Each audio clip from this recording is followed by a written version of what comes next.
Ngiyanibingelela babukeli emakhaya, bathandi bomculo kaThulani Manana nabanikazi besikhalama.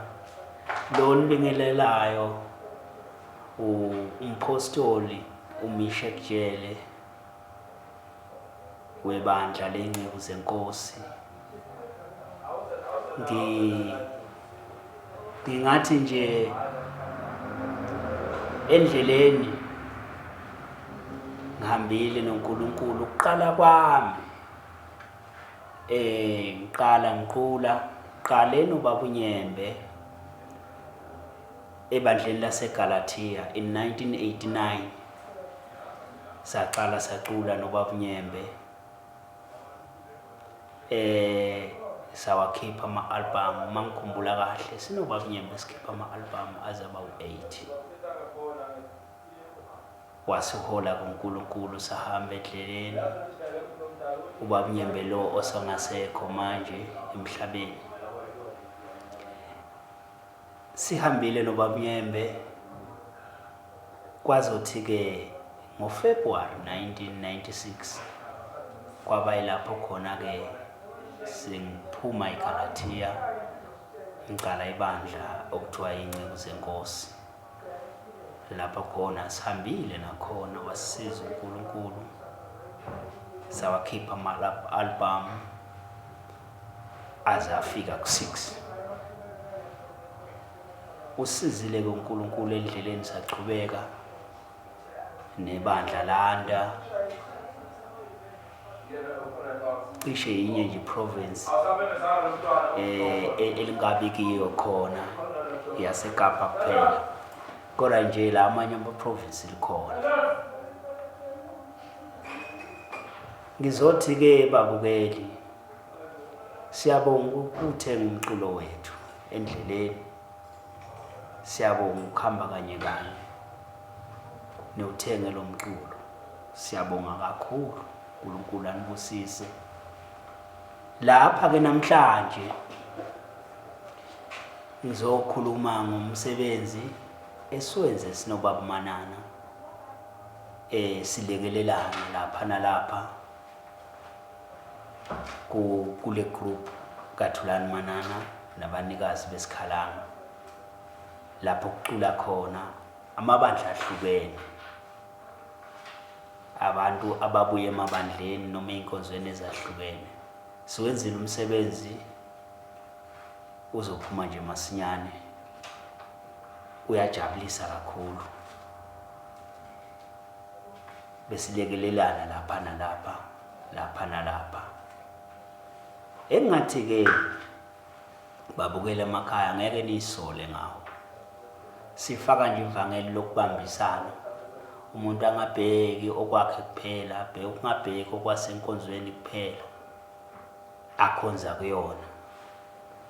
Ngoba uthi uMpostoli Paul uma ebhalela ibandla laseGalatia uthi omunye angabheki okwakhe kuphela, abheke nokwabanye, which means sifanele ukubhekelana, sifanele ukunakekelana, sifanele ukubambisana.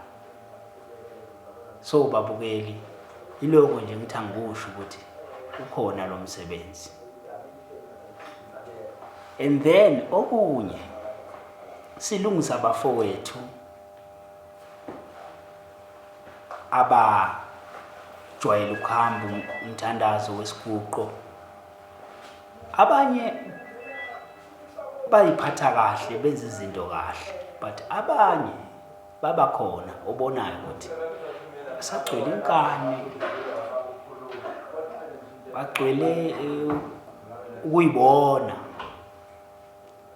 Bese kuthi-ke uma sesithandaza kungenzeki kahle, abanye babona ukuthi they don't understand nanokuthi ukuthandaza kuyini. Uma sithandaza sisuke sikhuluma noNkulunkulu uqobo. Umkhuleko yinto esiqhumanisa noNkulunkulu, indlela esiqhumana noNkulunkulu ngayo. Then ke uma sikhuleka sifanele ukukhuleka sizithobile. Athi umbhalwana encwadi yesikronike basithobe abantu ababizwa ngegama lami. Bafuna ubuso bami, bakhuleke bafuna ubuso bami. Then uma sikhuleka sifanele ukuthi sikhuleke sizithobile. Bengithi nje ngisho kwafowethu ukuthi engathi ake singagcwala inkonzo yokuthobeka engqondweni naseyinhlizweni zethu, engathi ngaqwala ukuthobeka sibe abantu abathobekileyo. Ngoba naye uJesu uthi mayifundisa abafundi bakhe uthi anokhuleka nithi Baba wethu osezulwini. So uma uya kubaba awuyi ungayithobanga. Sikhuluma nje ngobaba okuzala inyameni. Awuyi kubaba wakho ungayithobanga. Uyazilungisa mawuya kubaba. Noma ngabe ucelani kubaba uyazilungisa uyayithoba. So noNkulunkulu wethu ewubaba wethu sifanele ukuzithoba masikhuleka kuye. So sishumayela lelo vangeli nje lentobeko, ivangeli lenhlonipho kubo bonke abazalwane. Whether umuntu uyaye esiguqweni noma kaye, but nje inhlonipho into ebalulekile kakhulu. Ivangeli lokuthobeka nje siyalishumayela. Bese sikhuza ke nanayi inkinga eseyandile. Sekwandile kakhulu ukuthi abazalwane bethu abasha babe nalento nje ukuthanda ukuphuza utshwala. Umuntu eze enkonzweni nje ephuzile. Umuntu eze esiguqweni ephuzile. Ebe ninkani ndithi namisa kuthiwe wo salesimani madoda angafuni ukuma ngoba kahle kahle ingqondo yakhe ayiphelele iphazamisekile iphazamiso utshwala. Siyakhuza nje ebantwini abasha abakhulayo ukuthi alime ivangeli lotshwala. Alime ivangeli lotshwala. Nomfundi iBhayibheli utshwala libukhuluma kahle. So siyakhuza nje bakithi abasha ukuthi alime ivangeli lotshwala. Uyabona kulesikhathi samanje notshwala sowubona phuza ngisho nangamantombazana kanti thina sikhule sazi ukuthi utshwala into yamadoda angakholwa.